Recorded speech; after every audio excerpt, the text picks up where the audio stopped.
Hi, I'm Rev Myron. I'm a minister through Pathways of Light, and I've been a Course in Miracles student for over 40 years. I'm going through the text again this year, asking Jesus to clarify for me, and then I write from that clarity, and that's what I'm sharing with you today. So let's get started. We're reading from A Course in Miracles, Chapter 12, Section 2, The Way to Remember God. And we're going to read paragraphs 3 and 4.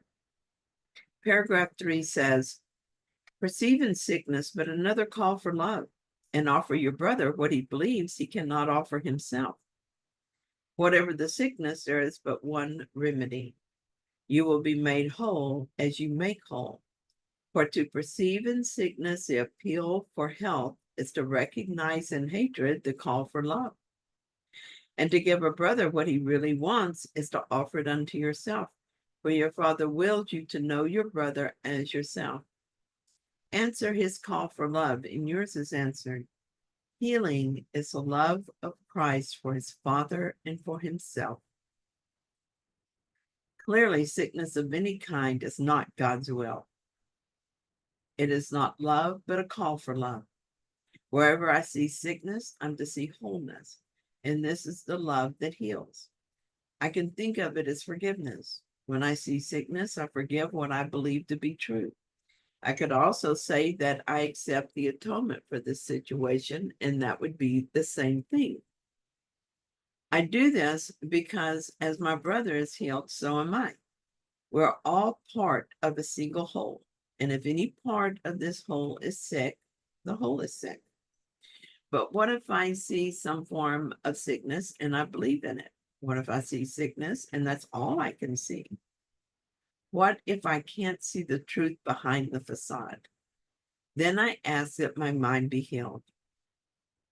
I don't have any particular fear of sickness in the body, nothing that scares me into dread.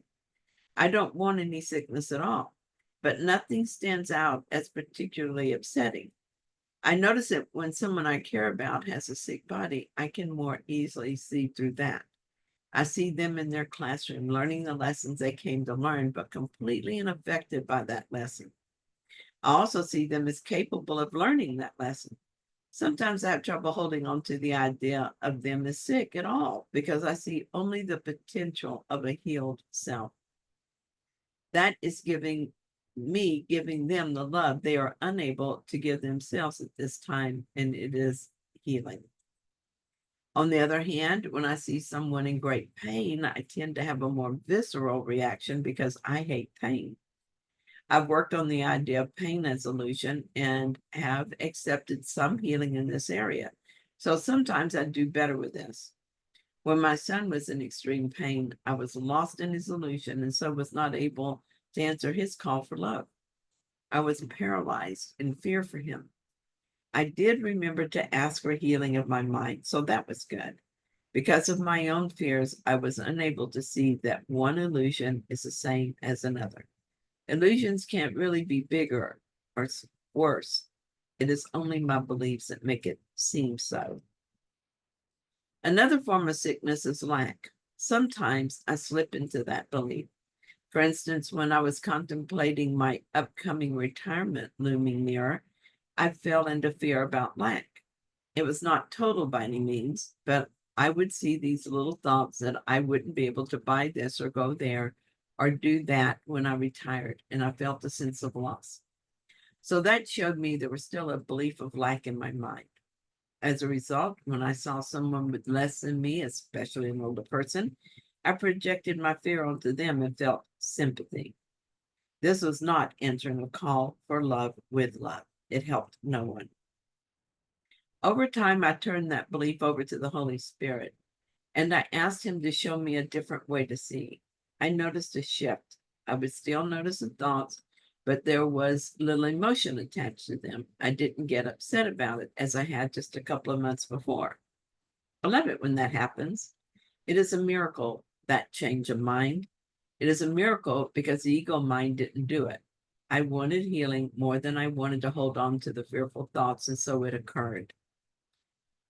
Now I seldom seek or seldom feel a sense of lack. And so I can see those with less and not be completely useless.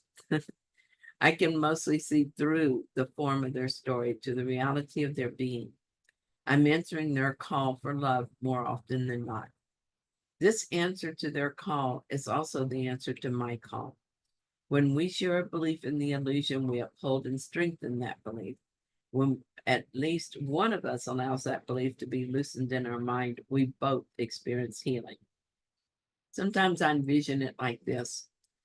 When we thought about the idea of separation, our mind projected a picture of the sunship being shattered into billions of pieces and scattering across the landscape of our vast and holy mind. Now that we have decided to awaken from that strange and impossible dream, it's different. When we see the many forms those pieces of ourselves took, we begin to recognize them for what they really are. In the recognition of ourself in them, we gather them back into the wholeness that we really are. We do this as we see that each one of the pieces represents a lack of love. And so we supply that love. Our scattered pieces flow naturally back into the oneness of the Father and His Son. Paragraph 4 says, remember what was said about the frightening perceptions of little children, which seem to terrify them because they do not understand them. If they ask for enlightenment and accept it, their fears vanish. But if they hide their nightmares, they will keep them. It is easy to help an uncertain child, for he recognizes that he does not understand what his perception means. Yet you believe that you do understand yours. Little child, you are hiding your head under the cover of the heavy blankets you have laid upon yourself. You're hiding your nightmares in the darkness of your own false certainty and refusing to open your eyes and look at them.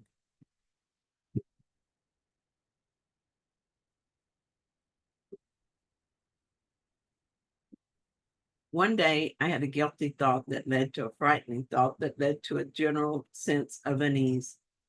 By the end of the day, I was feeling tired and listless.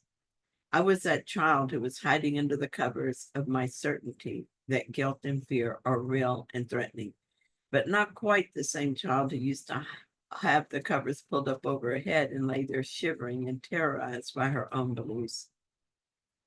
The difference was that even though I was attracted to the guilt and fear, I was also aware that there's a way out. I had the covers pulled up, but beneath the covers, I was talking to the Holy Spirit. I was saying, here I am under the cover of these false beliefs. Please correct my thinking. Then I would let my mind go hazy again and distract myself with something so that I would not hear the answer. Oh man, sometimes I am so silly. There are 9 lessons that remind us that our thoughts are meaningless. They say that we can counteract our ego thoughts by remembering that they don't mean anything. When I had this guilty thought, I might have said to myself, this thought doesn't mean anything. Instead, I said to myself that this thought meant I was unworthy and condemned. Today, I'm sane again, and I'm laughing at the nonsense of that day. I'm also grateful for the simple lessons and the many tools we have to bring us to our sanity. I feel excited to think about using these lessons. It will help me to fully awaken if every time I have an ego thought that encourages the illusion, I simply remember that this thought does not mean anything. Thank you so much for joining me in this reading. I hope that you found it helpful. If you did, then please like it. And if you haven't yet, please subscribe. And thank you to that person who subscribed today. I appreciate it. I'll be back soon with another reading. See you then.